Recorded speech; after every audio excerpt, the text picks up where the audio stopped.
Want to create breathtaking photo blends that wow everyone? Let's dive into Canva and learn how to seamlessly blend photos together for stunning visual effects. First, open Canva and create a new design or choose an existing one. Next, upload the photos you want to blend. You can do this by clicking Uploads on the left-hand panel and then Upload Files. Drag and drop your first image onto the canvas position and resize it as desired. Now, add your second image, drag it onto the canvas as well. Select the second image, the one on top. Go to Edit Image in the top toolbar.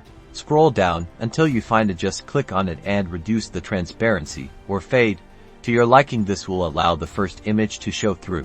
Experiment with different levels of transparency to achieve the perfect blend. For an even smoother transition, try using gradients. Search for gradients in the Elements tab. Place a gradient element over the area you want to blend and adjust its color to match the surrounding areas. And there you have it, a beautifully blended image created effortlessly in Canva. Get creative and experiment with different images, transparency levels, and gradients to create unique and artistic visual effects. Don't forget to like and subscribe for more Canva design tips.